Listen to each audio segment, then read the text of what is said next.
എല്ലാവർക്കും നമസ്കാരം. മഹാരാവണ യൂട്യൂബ് ചാനലിലേക്ക് എല്ലാവർക്കും സ്വാഗതം.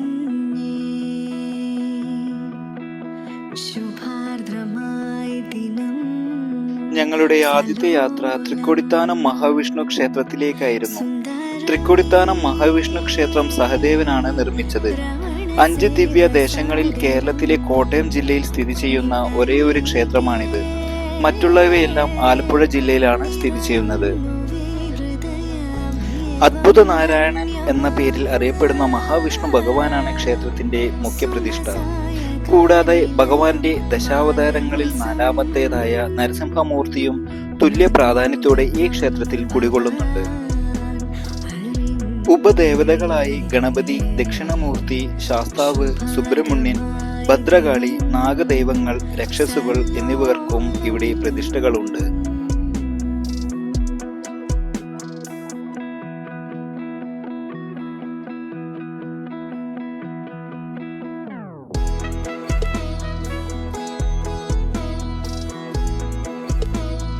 തൃക്കൊടിത്താനം മഹാവിഷ്ണു ക്ഷേത്ര ദർശനത്തിന് ശേഷം ഞങ്ങളെ ബ്രേക്ക്ഫാസ്റ്റിനായി കൊണ്ടുപോയത് ഹോട്ടൽ ശരവണാസിലായിരുന്നു. ബ്രേക്ക്ഫാസ്റ്റിന് ശേഷം ഞങ്ങൾ പോയത് തിരുവണ്ടൂർ മഹാവിഷ്ണു ക്ഷേത്രത്തിലേക്കായിരുന്നു. പാണ്ഡവരിൽ 4ാമനായ നകുലനാണ് തിരുവണ്ടൂർ മഹാവിഷ്ണു ക്ഷേത്രം നിർമ്മിച്ചത്. ഇത് കേരളത്തിലെ ചെങ്ങന്നൂർ മേഖലയിൽ നിർമ്മിച്ച മറ്റൊരു ദിവ്യദേശമാണ്.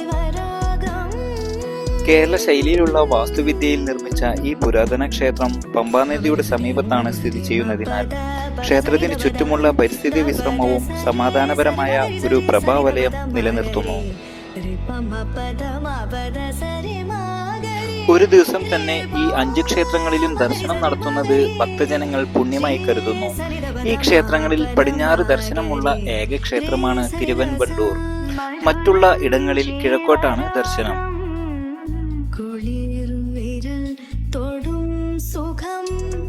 അതിനുശേഷം ഞങ്ങളുടെ യാത്ര തൃച്ചിറ്റാട്ട് മഹാവിഷ്ണു ക്ഷേത്രത്തിലേക്കായിരുന്നു. 108 ദിവ്യദേശങ്ങളിൽ ഒന്നായ തൃച്ചിറ്റാട്ട് മഹാവിഷ്ണു ക്ഷേത്രം നിർമ്മിച്ചത് മൂത്ത പാണ്ഡവനായ യുധിഷ്ഠിരനാണ്. കേരളത്തിലെ ചെങ്ങന്നൂർ പ്രദേശത്താണ് ഇത് സ്ഥിതി ചെയ്യുന്നത്.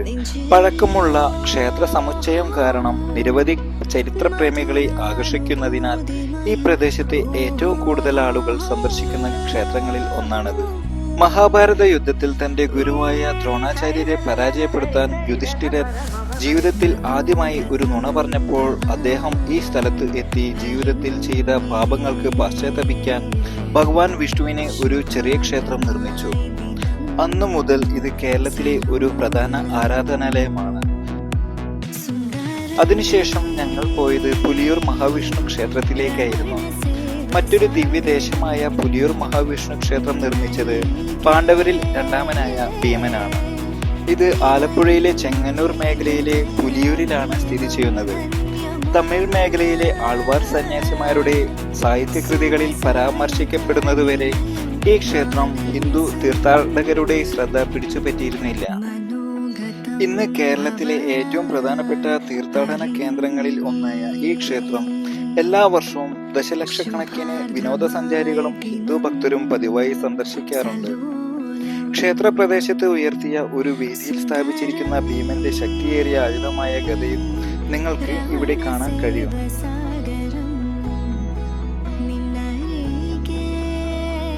കൗരവരെ കൊന്ന അതേ ആയുധം തന്നെയാണിതെന്നും വിശ്വസിക്കപ്പെടുന്നു. അതിനുശേഷം ഞങ്ങൾ പോയത് ആറന്മുള പാർത്ഥസാരഥി ക്ഷേത്രത്തിലേക്കായിരുന്നു. അർജുനൻ നിർമ്മിച്ച ആറന്മുള പാർത്ഥസാരഥി ക്ഷേത്രമാണ് ഏറ്റവും പ്രശസ്തമായത്.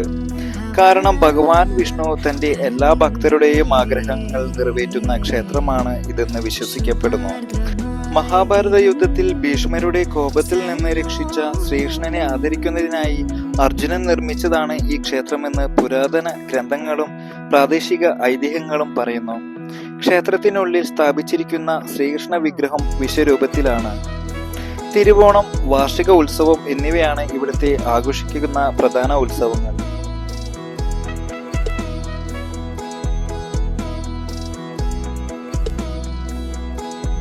അതിനുശേഷം ഞങ്ങൾ പോയത് ആറന്മുള വള്ളസദ്യ കഴിക്കാനാണ്. ചിങ്ങമാസത്തിലെ അഷ്ടമി രോഹിണി നാളുകളിൽ ആറന്മുള പാർത്ഥസാരഥി ക്ഷേത്രത്തിൽ നടക്കുന്ന ഒരു പ്രധാന വഴിപാടാണ് ഇത്. ഇത് ഭഗവാൻ ശ്രീകൃഷ്ണനെ പ്രീതിപ്പെടുത്തുന്നതിനായി ഭക്തർ നടത്തുന്ന ഒന്നാണ്. വള്ളപ്പാട്ടുകൾ പാടി വിഭവങ്ങൾ ആവശ്യപ്പെടുന്നതും ആ വിഭവങ്ങളെല്ലാം ഇല്ല എന്ന് പറയാതെ വിളമ്പുന്നതും വള്ളസദ്യയുടെ പ്രത്യേകതയാണ്. 64ഓളം വിഭവങ്ങളുടെ വിഭവസമൃദ്ധമായ സദ്യയാണ് ഇവിടെ വിളമ്പുന്നത്. ശേഷം ഞങ്ങൾ പോയത് തൃക്കാക്കുടി ഗുഹാക്ഷേത്രം. ഏകദേശം 8-ാം നൂറ്റാണ്ടിൽ പല്ലവ ശൈലിയിൽ നിർമ്മിച്ചതാണ്. പാറ തുറന്ന് നിർമ്മിച്ച ഈ ക്ഷേത്രത്തിലെ കൊത്തുപണികൾ സംസ്ഥാനത്തെ ആദ്യകാല ശില്പവിദ്യകളെ ഓർമ്മിപ്പിക്കുന്നു. ഈ ഗുഹാക്ഷേത്രം പാണ്ഡവരുടെ വനവാസ കാലത്ത് സ്ഥാപിച്ചതാണെന്നും അവർക്ക് ഇവിടെയുള്ള ഭംഗിയുള്ള സ്ഥലവും കാലാവസ്ഥയും ഇഷ്ടമായിരുന്നുവെന്നും ഒരു വിശ്വാസമുണ്ട്. കൗരവർ അവരെ കണ്ടെത്തിയപ്പോൾ ഭീമൻ ഹനുമാനെ അറിയിക്കുകയും അതിനെ തുടർന്ന് പാണ്ഡവർ സ്ഥലം വിട്ടതുകൊണ്ട് ക്ഷേത്രം അപൂർണമായി അവശേഷിക്കുകയും ചെയ്തു എന്നാണ് ഒരു ഐതിഹ്യം. ആറന്മുള പഞ്ചപാണ്ഡവ ക്ഷേത്ര ദർശനം അതിമനോഹരമാക്കിയ എല്ലാ യാത്രക്കാർക്കും ഗാനങ്ങൾ ആലപിച്ച രാജേശ്വരി ചേച്ചിക്കും അരുണൻ ചേട്ടനും KSRTCയുടെ പ്രതിനിധികളായ രാജേഷ് സാറിനും രമേശ് സാറിനും നന്ദി അറിയിക്കുന്നു.